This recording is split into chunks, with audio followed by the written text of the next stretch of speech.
Hello all, welcome back to toppers tutorial. So Telugu explanation of Indian economy రమేసింగ్ edition నుంచి చేస్తున్నాము. So మనం ఇప్పుడు banking in India చాప్టర్లో ఉన్నాం. సో బ్యాంకింగ్ ఇన్ ఇండియాలో మనం ఎన్బిఎఫ్సిస్ గురించి డిస్కస్ చేసుకున్నాం. సో ఎన్బిఎఫ్సిస్ అంటే నాన్ బ్యాంకింగ్ ఫినాన్షియల్ కంపెనీస్ అని మనం డిస్కస్ చేసుకున్నాం. సో ఇది చెప్పుకునేటప్పుడే మనం ఎన్బిఎఫ్సిస్ కూడా ఆర్బీఐ చేత రెగ్యులేట్ అవుతాయి అనుకున్నాం. సో బ్యాంక్స్ అన్నిటికీ సెంట్రలైజ్డ్ అథారిటీ ఒకటి ఉంటుంది, సెంట్రలైజ్డ్ బ్యాంక్, అది రిజర్వ్ బ్యాంక్ ఆఫ్ ఇండియా అని కూడా చెప్పుకున్నాం. సో ఈ రిజర్వ్ బ్యాంక్ ఆఫ్ ఇండియా ఏంటి, రిజర్వ్ బ్యాంక్ ఆఫ్ ఇండియా యొక్క ఫంక్షన్స్ ఏంటి, సో దీని విధులు ఏంటి, ఇది ఏం చేస్తుంది, ఇది బ్యాంక్స్కి ఏ విధంగా సహాయపడుతుంది, దీని పొజిషన్ ఏంటి అనేది మనం ఇప్పుడు క్లియర్గా తెలుసుకుందాం. So reserve bank of India. The Reserve Bank of India RBI was set up in 1935. So 1935లో ఫస్ట్ ఇది కలకత్తాలో ఎస్టాబ్లిష్ చేశారు బై ఆర్బీఐ యాక్ట్ 1934. ఈ యాక్ట్ మీద ఆర్బీఐ యాక్ట్ 1934 యాక్ట్ మీద రిజర్వ్ బ్యాంక్ ఆఫ్ ఇండియాని ఫస్ట్ కలకత్తాలో సెటప్ చేశారు. As a private bank with 2 extra functions, regulation and control of banks in India and being the banker of the government.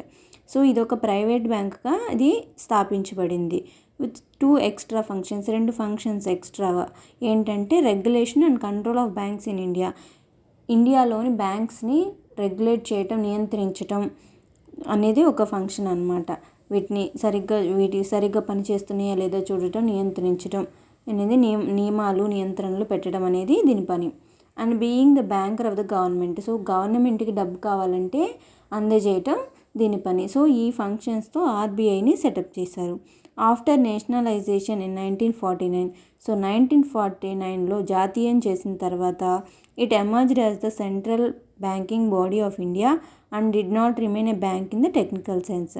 So bank లాగా కాకుండా ఇదేంటంటే central banking body of India, ఇండియాకి central banking బాడీగా కేంద్ర ప్రభుత్వం కేంద్రానికి సంబంధించిన ఒక వ్యవస్థగా ఇది ఉందన్నమాట.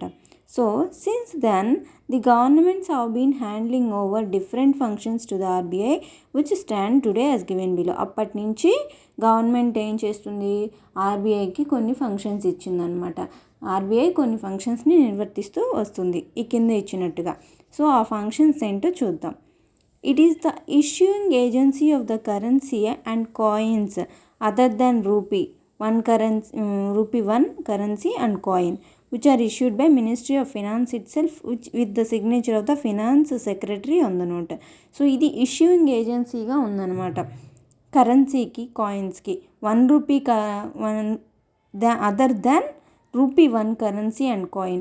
So 1 rupee currency and coin మాత్రం ministry of finance secretary signature చేత వస్తుంది. సో ఇవన్నీ ఇంకా కరెన్సీ అనేది, కాయిన్స్, కరెన్సీ ఇవన్నీ ఆర్బీఐ చే జారీ చేయబడతాయి. సో ఎందుకు జారీ చేస్తుందంటే, సో రిజర్వ్ బ్యాంక్ యొక్క రెస్పాన్సిబిలిటీ అనమాట. ఇండియాలోని రిజర్వ్ బ్యాంక్ ఆఫ్ ఇండియా యొక్క రెస్పాన్సిబిలిటీ ఏంటంటే పబ్లిక్కి మనీ అనేది సఫిషియెంట్గా సప్లై చేయటం. సో కరెన్సీ నోట్స్ కానివ్వండి, కాయిన్స్ కానివ్వండి సఫిషియెంట్గా సప్లై చేయటం ఈ రిజర్వ్ బ్యాంక్ ఆఫ్ ఇండియా యొక్క రెస్పాన్సిబిలిటీ అనమాట, దాని యొక్క బాధ్యత అనమాట. సో ఈ quality of currency notes and coins is also taken care bye the RBI. So ఇవి మంచిగా క్వాలిటీగా వస్తున్నాయా లేదా అని చూడటం, ఇదంతా కూడా ఆర్బీఐ యొక్క రెస్పాన్సిబిలిటీ. ఒకవేళ ఇవి చేంజ్ చేయాలనుకోండి, కరెన్సీ కానీ కాయిన్స్ కానివ్వండి ఎక్స్చేంజ్ చేయాలన్నా కూడా, ఇష్యూ చేయాలన్నా కూడా ఆర్బీఐ రెస్పాన్సిబిలిటీనే. అలా అని వీటిని డిస్ట్రక్ట్ చేయాలన్నా కూడా, మార్చివేయాలన్నా కూడా, ఏవైతే సర్క్యులేషన్కి ఫిట్ కాలేదో, అవి పోవట్లేదు అనుకున్న కాయిన్స్ కానివ్వండి, చినిగిపోయిన కాయిన్స్ కానివ్వండి, సర్క్యులేషన్కి ఫిట్ కాలేదు, ఇవన్నీ కూడా మార్చాల్సిన, డిస్ట్రక్ట్ చేయాల్సిన రెస్పాన్సిబిలిటీ కూడా ఆర్బీఐకి ఉంటుంది. సో ఈ ఆర్బీఐ అనేది పబ్లిక్కి సఫిషియెంట్గా మనీ సప్లై అనేది చేయాలన్నమాట, అది దీని యొక్క responsibility. So distributing agent for currency and coins issued by the government of India. So government of India issue చేసిన కాయిన్స్ని డిస్ట్రిబ్యూట్ చేసే అధికారం, కరెన్సీ కానీ కాయిన్స్ కానీ డిస్ట్రిబ్యూట్ చేసే అధికారం రిజర్వ్ బ్యాంక్ ఆఫ్ ఇండియాకి ఉంటుంది. So banker of the government అన్నారు. So banker of the government అంటే స్టేట్ గవర్నమెంట్స్కి కానివ్వండి, సెంట్రల్ గవర్నమెంట్స్కి కానివ్వండి, ఇది గవర్నమెంట్కి బ్యాంకర్ అనమాట. Bank of the banks. So బ్యాంకులకు కూడా ఇదే బ్యాంక్ అనమాట. ఇండియాలో ఉన్న బ్యాంక్స్ అన్నీ ఆర్బీఐ యొక్క రెగ్యులేషన్లో ఉంటాయి కాబట్టి సో ఇది బ్యాంకర్ ఆఫ్ ద బ్యాంక్స్. బ్యాంక్స్కి కూడా ఇది మనీ సప్లై చేయటం అనేది జరుగుతుంది, లోన్స్ ఇవ్వటం అవన్నీ బ్యాంకు కూడా చూస్తుంది. So announces the credit and monetary policy of the economy. So RBI అనేది ఏం చేస్తుంది, announces the credit and monetary policy.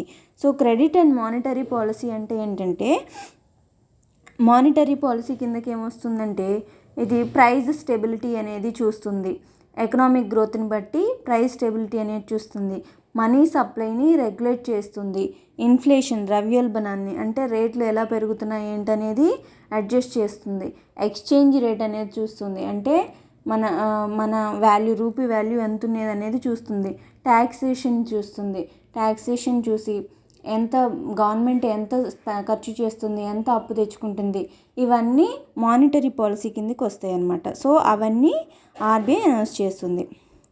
Stabilising and targeting the rate of inflation. So consumer price index, consumer inflation ద్రవ్యోల్బణాన్ని stabilises అలా ఉంచుతుంది. అంటే మరీ పెరగకుండా మరీ తగ్గకుండా చూసి రేట్లన్నీ స్టెబిలిటీగా ఉండేటట్టు, ప్రైజెస్ మరీ పెరగకుండా మరీ తగ్గిపోకుండా చూస్తుంది, డిఫ్లేషన్ రాకుండా ఇన్ఫ్లేషన్ రాకుండా. So stabilising the exchange rate of rupee.